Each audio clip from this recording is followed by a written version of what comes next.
Hello and welcome back to RC Tested. In this episode today we're looking at the part 2 video and the conclusion of the 3D lab print Xeveco Edge 540, which was kindly sent to me by 2C Solar based in Christchurch, New Zealand. I'll quickly take you over the fuselage and show you some of the changes that I've made. So looking at the cowling section, it comes in two sections, so this section here and this section here, that has to be glued together. I didn't have to make any changes to that. It was structurally strong, it had a lot of support, which is really good. Obviously you don't want your motor to come out and things like that. It's also got a very good surface area for the glue to adhere to. I used thick CA glue for it just to create a nice tight bond. I didn't have any issues with it. As you can see here, this is where the recesses are cut out. There's two on the side and one at the top. That's for your motor mount, so the bolts go through there to lock your motor into place. I did forget to put it at the beginning that this kit does come with two motor mounts. One is for the recommended, well not recommended, but the motor that 3D Lab Prints have suggested, but they also give you the option for another for a motor of your choice. I haven't gone for the recommended motor by 3D Lab Print because I think it's way too powerful for this model.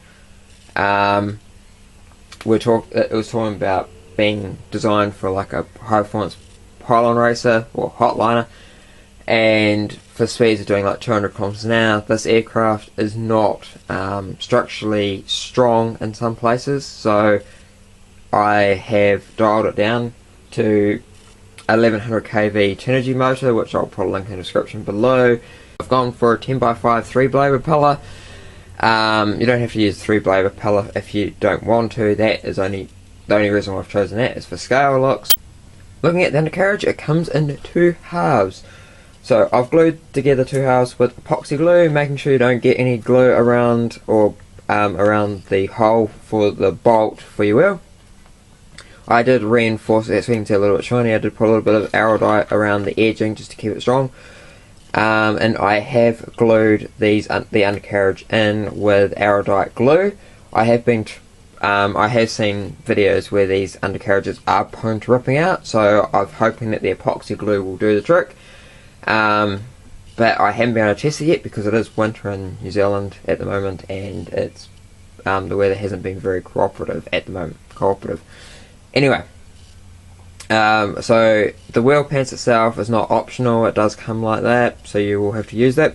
I haven't used the wheels that were supplied with the kit that are 3D printed, as put it there.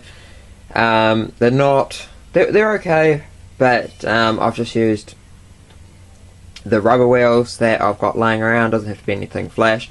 For these, as I say, it's just this bolt that goes through with a self-locking nut on the end, so that's what I've done for that. So when the weather gets better, fingers crossed they're not going to rip out. So this is the centre section.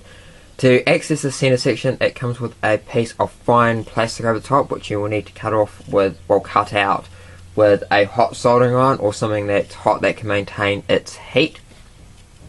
Once you get there and you get into the section, I mounted a Hobby King blue 30 amp ESC with Beck. I'll put everything in the description below. I've used two HXT 900 servos from Hobby King as well. I know that you usually use a beefier servo for the rudder, but it's not necessary in this case. And to mount the servos, I did have to file it away a little bit so that it would fit, and then I just used a bit of hot glue and hot glued them in, but if I need to pull them out for any reason, that's easy enough to do. The push rods themselves are actually 2mm MIG welding rod.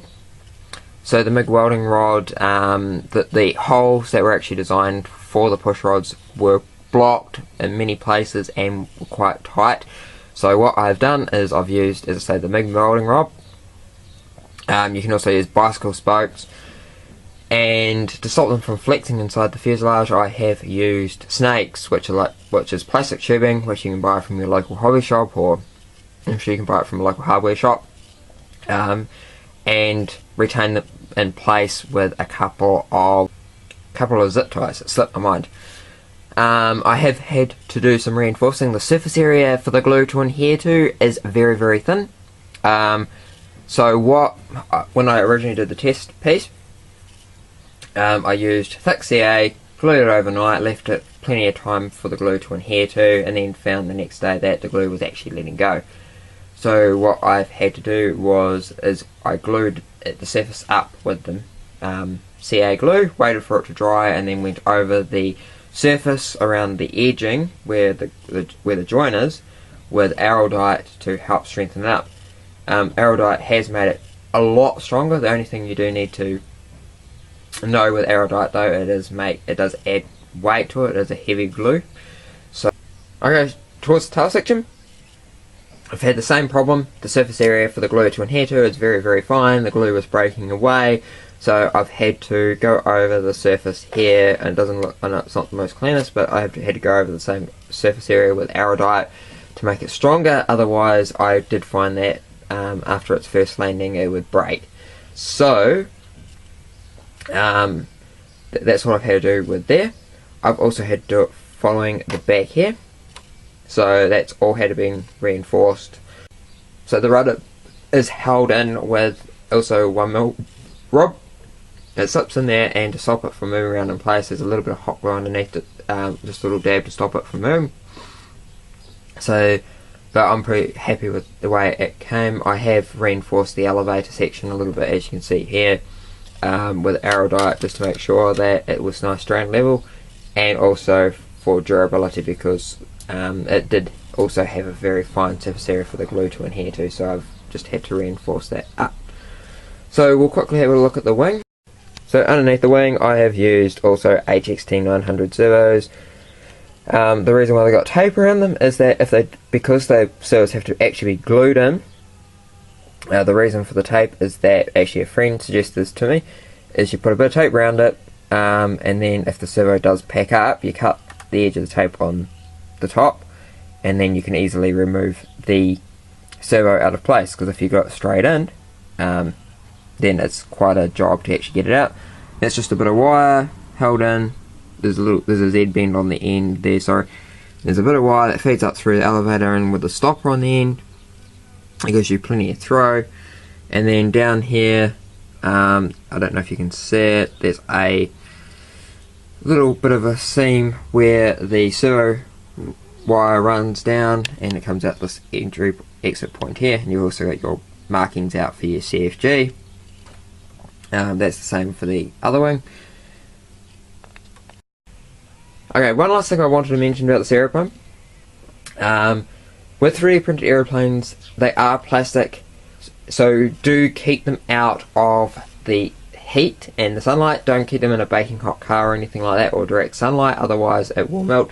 When you are deciding to build one of these aeroplanes, to keep cool neutral colours. Don't use really dark colours like blacks and dark greens and things, because they will actually start to deform and change shape. This is the 3D printed Zaveco Edge 540.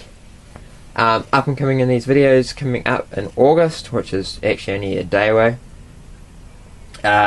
We'll be looking at the Spectrum DX8E, and we'll also be looking at the Alata, so stay tuned for that. If you like this video, please subscribe and click the little notification bell so you can keep up to date when the latest videos are coming up online. Well, thanks for watching, bye for now.